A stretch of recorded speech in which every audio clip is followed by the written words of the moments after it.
एक बार एक व्यक्ति एक रेड लाइट एरिया में जाता है। रेड लाइट एरिया के कोठे में जाता है। वहाँ का दरवाज़ा खोलकर जैसे सामने देखता है तो सामने लगभग 20 अलग अलग महिलाएं हैं जो कि काफ़ी सुंदर दिखाई दे रही थी। उन महिलाओं में से एक महिला को चुनने की उसको आज़ादी थी। वो बारी बारी से महिलाओं को देख रहा था और उनमें से किसी एक का उसको चुनाव करना था। जैसे ही एक महिला पर उसकी नज़र पहुंचती है तो उस महिला की आंखें झुक जाती हैं। उस महिला की झुकी हुई नज़रों को देखने के बाद वो सोचने पर मजबूर हो जाता है। ऐसा लग रहा था कि ये चेहरा तो कोई जाना पहचाना चेहरा है, क्योंकि उसके पहनावे, उसके कपड़े अब से पहले शायद उसने इस तरह से कभी उसे देखा नहीं था। वो उसी महिला का चयन करता है और उसे कमरे के अंदर लेके जाता है। जब उससे बातचीत करता है तो पता चलता है कि वो महिला कोई और नहीं बल्कि उसी की धर्म पत्नी है, उसी की बीवी है। अपनी ही बीवी को उस रेड लाइट एरिया के कोठे में देखने के बाद वाकई उसके पैरों तले ज़मीन खिसक जाती है। वो सोचने पर मजबूर हो जाता है, आखिरकार करे तो क्या करे, ये कहाँ से कैसे यहाँ पर पहुँची। बहुत सारे सवाल थे, उन सवालों के जवाब वो जानने की कोशिश में था। और जब सवालों के जवाब जानता है तो वो एक ऐसा कदम उठाता है जिस कदम को सुनने के बाद शायद आप भी उसको सैल्यूट करने पर मजबूर हो जाएंगे। क्योंकि किसी भी महिला से चाहे छोटी से छोटी गलती हो, जाने में हो या अनजाने में हो जाए तो उसकी गलती माफ़ नहीं होती है, बल्कि पुरुषों की गलती को कई बार नज़रअंदाज कर दिया जाता है। मगर इस पुरुष ने उस महिला की तमाम गलतियों को नज़रअंदाज करते हुए जो कदम उठाया है, वाकई सैल्यूट वाला कदम उठाया है। आदाब, नमस्कार, सत श्री अकाल। मैं उस्मान सैफी। आज की जो सच्ची घटना मैं आपको सुनाने जा रहा हूँ, ये सच्ची घटना है कर्नाटक प्रदेश की राजधानी बेंगलुरु की। दरअसल एक व्यक्ति जिसका नाम साहिल है, जो कि बेंगलुरु शहर का रहने वाला है, एक मल्टीनेशनल कंपनी में काम करता था। मल्टीनेशनल कंपनी में काम करता था। उसकी कंपनी ने उसको एक असाइनमेंट के लिए बुलाया था मुंबई में बुलाया गया था कि आपको यहाँ पर आना है कुछ समय के लिए। अभी 2 या 3 महीने ही हुए थे उसकी शादी को। अपनी पत्नी को छोड़कर वो जाना नहीं चाहता था, लेकिन मल्टीनेशनल कंपनी का, जिस कंपनी में काम कर रहा था, उस कंपनी का मामला था, आखिरकार उसको जाना पड़ता है।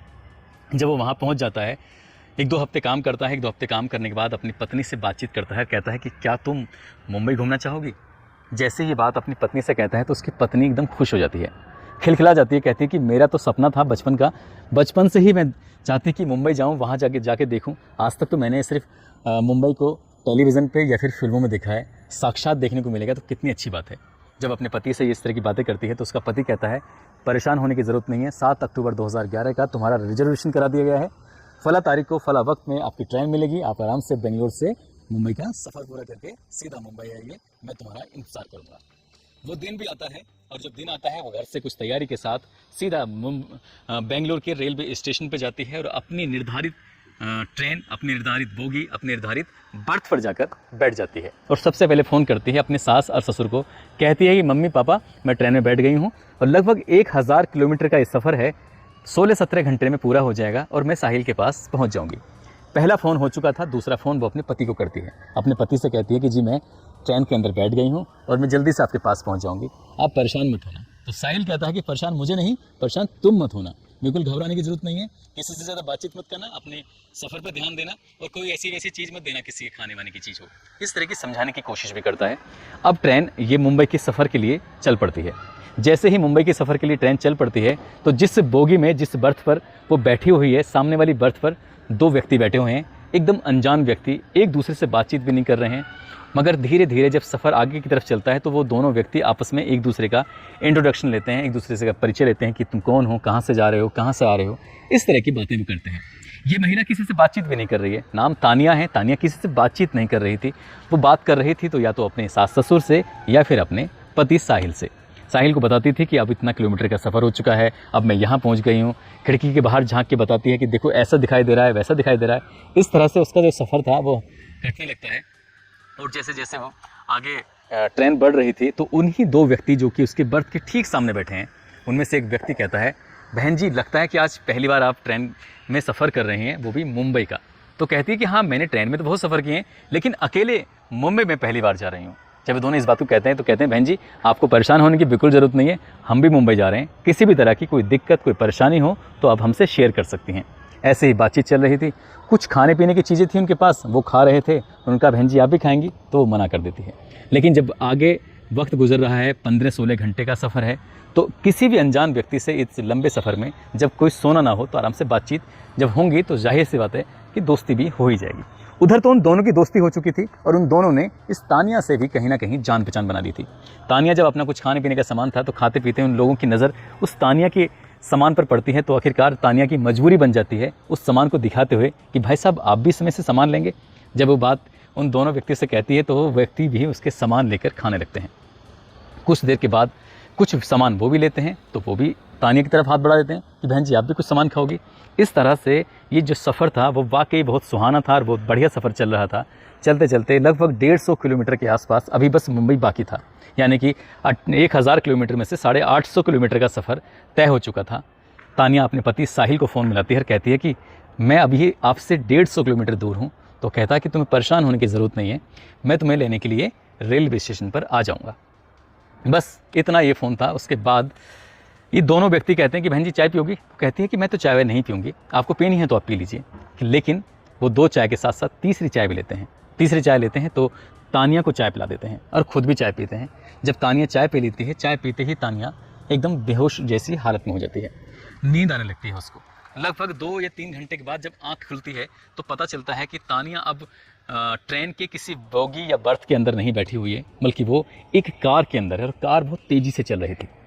उसको जैसी हल्की फुल्की उसकी आंखें खुलती हैं, वो आंखें खोलने की कोशिश करती है तो पता चलता है कि वो बेहोशी जैसी हालत में थी, ठीक से बोल भी नहीं पा रही थी। लेकिन उसको वही दोनों व्यक्ति कार के अंदर दिखाई देते हैं और एक व्यक्ति और था जो कार चला रहा था। ये एक नया व्यक्ति है जिसको देखने के बाद साफ अंदाज़ा लगाया जा सकता था, क्योंकि उसके साथ कोई ना कोई अनहोनी घटना हो चुकी है। उनसे कहती है कि मैं कहाँ हूँ, तुम मुझे कहाँ लेके जा रहे हो। इससे पहले कि वो कुछ बातचीत करती है तो उसको ज़ोर का एक थप्पड़ पड़ता है और कहा जाता है कि आवाज़ निकाली तो और पिटाई होगी, इसलिए चुपचाप पड़े रहो। क्योंकि उससे चाय में कुछ नशीला पदार्थ दिया गया था। उसको पीने के बाद चाय को पीने के बाद उसकी हालत ऐसी नहीं थी कि वो विरोध करने जैसी कंडीशन हो। लगातार गाड़ी चल रही है और गाड़ी चलते चलते पहुँच जाती है एक ऐसे इलाके में जहाँ पर जब उसे कार से उस जगह पर लेके जा रहे थे तो उसकी हालत चलने लायक नहीं थी, लेकिन उन दोनों ने ऐसे पकड़ा हुआ था जैसे कि वाकई वो उस महिला बीमारी जैसी हालत में हो। ठीक ट्रेन से भी शायद उन्होंने उसको वैसे ही निकाला होगा। ट्रेन जब किसी भी स्टेशन से वो कार तक लेके आए होंगे तो वहाँ भी उन्होंने इसी अंदाज से निकाला होगा जैसे घर की परिवार की कोई परिचित महिला हो। अब ये सीधा पहुँच जाते हैं किसी मुंबई के रेड लाइट एरिया के एक कोठे पर और वहाँ पर 2 महिलाएँ बैठी हुई थी, उनसे बार्गेनिंग चल रही थी, बातचीत चल रही थी उसको बेचने की। आखिरकार सौदा तैयार हो जाता है, पक जाता है और कम से कम उसकी कीमत लगती है 45,000 रुपये। 45,000 रुपये लेकर वो दोनों व्यक्ति वहाँ से रफू चक्कर हो जाते हैं और वो महिला उससे हल्का हल्का होश आने लगता है और वो गिड़गिड़ाने लगती है, वो रोने लगती है, वो रहम की भीख भी मांगती है। उन दोनों से भी वो उसको ठोकर मारते हुए वहाँ से निकल जाते हैं। अब ये एक कोठे पर मौजूद थी और कोठे का नज़ारा जब देखती है, दृश्य देखती है, तो वहाँ पर पहले से ही कितनी ही लड़कियाँ थीं जिन्होंने अपने लिबास भी ऐसे पहने हुए थे जिसे देखकर कोई भी पुरुष उत्तेजित हो जाए। अब उस महिला को एक कमरे में बंद कर दिया जाता है क्योंकि वो विरोध करने पर उतारू हो गई थी। वो चीख रही थी, चिल्ला रही थी, इसलिए उसको बांध कर एक कुर्सी पर रखा जाता है और उस चिल्लाए ना इसलिए उसका मुंह भी बंद कर दिया जाता है। बात 7 अक्टूबर को वो घर से चली थी। अब ये 8 अक्टूबर 9 अक्टूबर इस तरह से एक एक दिन गुजरने लगता है और धीरे धीरे करके लगभग 15 दिन गुजर जाते हैं। उधर उसका पति रेलवे स्टेशन पे इंतजार कर रहा था। काफ़ी इंतजार करने के बाद जब उसकी पत्नी उसको वहाँ दिखाई नहीं देती है तो वो बहुत परेशान हो जाता है। फ़ोन करता है तो स्विच ऑफ आता है, अपने माँ बाप से पूछता है, फिर जाकर रेलवे स्टेशन पर जीआरपी को भी सूचना देता है, साथ ही पुलिस स्टेशन में भी जाता है और अपनी पत्नी की गुमशुदगी दर्ज कराता है। वो तमाम कोशिशें करता है अपनी पत्नी को तलाश करने की ताकि उसकी पत्नी मिल जाए। सीधा वो बेंगलोर के रेलवे स्टेशन पर जाता है और जाकर वहाँ के CCTV चेक कराता है, देखता है कि वाकई उसकी पत्नी तो रेलवे स्टेशन के पर आई है और ट्रेन के अंदर बैठी है, लेकिन है तो कहाँ है। वो तमाम कोशिशें कर रहा था। इधर उसकी पत्नी टॉर्चर हो रही थी, रोज़ उसको मारा जाता था, रोज़ उसको पीटा जाता था, रोज़ उसको खाना भी नहीं दिया जाता था और जितनी ज़्यादती जितना हैवानियत उसके साथ हो रही थी उसकी उसने कभी कल्पना भी नहीं की थी। जब धीरे धीरे एक दिन गुजरने लगते हैं, 16वें दिन उस कोठे की जो मालिक है सुनीता पुजारी उससे कहती है कि बहुत दिन हो गए, यदि आज तुम तैयार होकर ग्राहक के लिए तैयार नहीं होती हो तो फिर तुम्हारा वो हश्र किया जाएगा जिसकी तुमने कभी कल्पना भी नहीं की थी। लड़कियों इसको समझा दो। जो पहले से वहाँ लड़कियाँ काम कर रही थी उन लड़कियों पर दबाव बनाया जाता है और वो लड़कियाँ कहती हैं कि तानिया तुम मान जाओ, क्योंकि अब यहाँ से तुम्हारे जाने के रास्ते सब बंद हो चुके हैं, तुम्हें यहीं रहना होगा, यही काम करना होगा, अब तुम्हें कोई छुड़ा नहीं सकता, कोई तुम्हें बचा नहीं सकता, कोई तुम्हारी यह मदद करने वाला भी नहीं आएगा। 16वें दिन आखिरकार तानिया टूट जाती है और तानिया भी ऐसे कपड़े पहनती है जिसको कपड़े को देखने के बाद कोई भी पुरुष उसकी तरफ उत्तेजित हो जाए, आकर्षित हो जाए। और आज उन 20-22 महिलाओं में से तानिया का नंबर था, क्योंकि ग्राहक ने तानिया को ही पसंद किया था। तानिया को लेकर वो कमरे में जाता है और जाने के बाद जैसे ही वो अंदर के दरवाज़ा बंद करता है, चटकनी बंद करता है, तो वो तानिया गिड़गिड़ाने लगती है, रोने लगती है और रोती भी ऐसे है कि उस कमरे से उसकी आवाज़ बाहर नहीं जाती। उसकी आंखों में आंसू थे और वो आंसू टपक रहे थे। रोते हुए पैरों में पकड़ के वो कहती है कि भैया मुझे माफ़ कर दीजिए, मैं ऐसे से यहाँ पर चले आई हूँ, मेरे पति साहिल हैं जो कि मल्टीनेशनल कंपनी में काम करते हैं, मुझे तो सिर्फ यहाँ मुंबई घूमने के लिए आना था, किसी ने मुझे चाय में कुछ नशीला पदार्थ पिलाया और मुझे यहाँ पहुँचा दिया। वो अपनी परेशानी, अपना दर्द जब बयां करती है तो उस व्यक्ति ने, हालांकि कोठे पर आने वाला व्यक्ति कभी शरीफ तो हो ही नहीं सकता, इसलिए उस व्यक्ति ने इंसानियत का परिचय देते हुए कहा कि मैं तुम्हारी क्या मदद कर सकता हूँ। जब बात मदद करने की आती है तब वो कहती है कि मुझे मेरे पति से बात करा दो। उधर उसका पति अपनी पत्नी को तलाश करने की तमाम वो कोशिशें कर रहा था। आखिरकार वो बार बार फ़ोन देखता था, वो सोच भी रहा था कि सफ़र शुरू होता है तब फ़ोन आता है, सुबह शाम रोज़ फ़ोन करती थी, अब फ़ोन आता भी नहीं है, फ़ोन स्विच ऑफ हो रहा है। लेकिन 16वें दिन जाकर जब एक अनजान नंबर से फ़ोन आता है साहिल के पास और आवाज़ आती है कि रोते हुए कि मैं तानिया बात कर रही हूँ, मैं कहाँ हूँ मुझे नहीं पता, मुझे बचा लो, मुझे यहाँ नहीं रहना है। जब पूरी कहानी कुछ बातचीत सुनता है तो वो कहता है कि तुम हो कहाँ पर, कहता है मुझे नहीं पता। तानिया मना करती थी, मुझे कुछ नहीं पता, ये कहाँ है, किस कमरे में है, किस कोठे पर है, किस रेड लाइट एरिया में है, वो इलाका कौन सा है, सारी जानकारी वो व्यक्ति देता है जो व्यक्ति अभी तक उसकी मदद कर रहा था। साहिल को जब उसकी सूचना मिल जाती है तो साहिल सोचने पर मजबूर हो जाता है कि इसको कैसे बचाऊं। जब बात बचाने की आती है वो कहता है कि पुलिस के पास जाऊंगा, पुलिस वहाँ पर छापा मारेगी तो पता चला कि वो कोठे से गायब कर दिया है, कुछ उसको नुकसान पहुँचा दिया, तो इसलिए वो ऐसा कुछ नहीं करता है और वो सीधा बजाय पुलिस की मदद लेने के वो सीधा पहुँच जाता है ग्राहक बनकर उसी कोठे पर। और उसी कोठे पर जाने के बाद तब तक वो पुराना ग्राहक जा चुका था, अब नया ग्राहक साहिल बनकर आता है और उन महिलाओं में से तलाश करता है, अपनी बीवी को ढूंढने की कोशिश करता है। हर महिला को रिजेक्ट कर देता है, ये नहीं चाहिए, ये नहीं चाहिए, ये नहीं चाहिए। जब नंबर आता है तानिया का कि हाँ एक लड़की जो नई वाली है उसको लिखाओ, शायद उसको ये पसंद कर लेगा। तानिया को देखता है, तानिया को देखते ही उसकी बीवी की नज़रें झुक जाती हैं, डबडबाने लगती हैं, आंखों से आंसू टपकने लगते हैं। वो अपनी पत्नी को देखकर हैरान था, परेशान था और सीधा कहता है कि मुझे यही लड़की चाहिए। उसको लेकर वो कोठे के अंदर जाता है और उसकी पूरी कहानी सुनता है कि आखिरकार यहाँ कैसे पहुँची। वो अपनी पत्नी से नाराज़ नहीं होता बल्कि उसको सीने से लगाता है और उसे कहता है कि तुम्हें परेशान होने की ज़रूरत नहीं है, अब ज़रूरत है हमें ठंडे दिमाग से काम लेने की और यहाँ से सोचो कि निकले कैसे। हमने यहाँ से भागने की कोशिश की तो ये लोग हम पे हमला कर देंगे, हमें मार भी सकते हैं, हमें नुकसान पहुँचा सकते हैं। तभी बैठे बैठे साहिल को एक तरकीब सूझी और वो पुलिस कंट्रोल रूम को फ़ोन करता है और पूरी कहानी 7 अक्टूबर से गायब होने से लेकर अभी तक की पूरी कहानी बताता है। बताते बताते कहता है कि पुलिस को कि मेरी पत्नी रेड लाइट एरिया के फला कोठे पर फला रूम में है, आप जल्दी से आ जाइए। पुलिस ने भी वाकई ईमानदारी का काम किया, बहुत अच्छा काम किया। मुंबई पुलिस भी वाकई सैल्यूट की हकदार है। मैं बात कर रहा हूँ सन 2011 की उस किस्से की।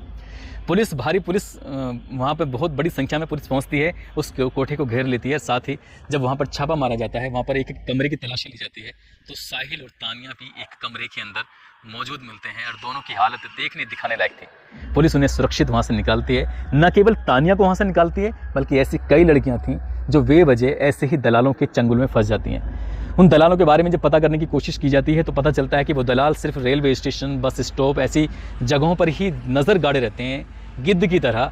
कोई लड़की, कोई महिला, कोई ऐसी कोई अकेली जा रही हो तो उसको जो कोई सुंदर दिखने में हो ताकि उसको निशाना बनाया जा सके, उसे किसी भी तरकीब से कोठे तक लाकर उसको बेचा जा सके।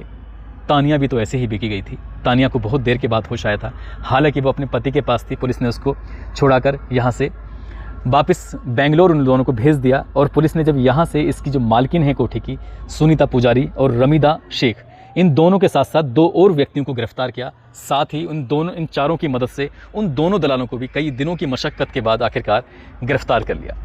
दोस्तों, ये वाकई साहिल ने बहुत ही अच्छा, बहुत ही इंसानियत का, बहुत नेक काम किया जो उसने अपनी पत्नी की ज़िंदगी को बचाया।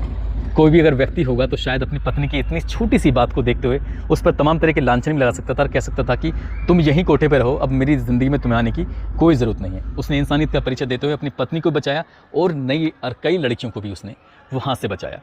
दोस्तों, वाकई इसने व्यक्ति ने सैल्यूट का काम किया है, सैल्यूट का हकदार है। साथ ही मैं आपको जाते जाते मैं आपको बता दूँ कि जब भी आप कभी सफ़र पर हों तो किसी का सामान ना खाएं, किसी से ज़्यादा दोस्ती ना करें, किसी से बातचीत करने की कोशिश ना करें। पता नहीं कौन व्यक्ति किस रूप में आपको नुकसान पहुंचा दे। जैसे कि इन दोनों दलालों ने तानिया को नुकसान पहुंचाया था। वो तो अच्छा था कि उसके शौहर ने, उसके पति ने उसको ऐसी दलदल में फंसने से, धंसने से बचा लिया। तो दोस्तों, अपना ख्याल रखें, सुरक्षित रहें। जय हिंद, जय भारत।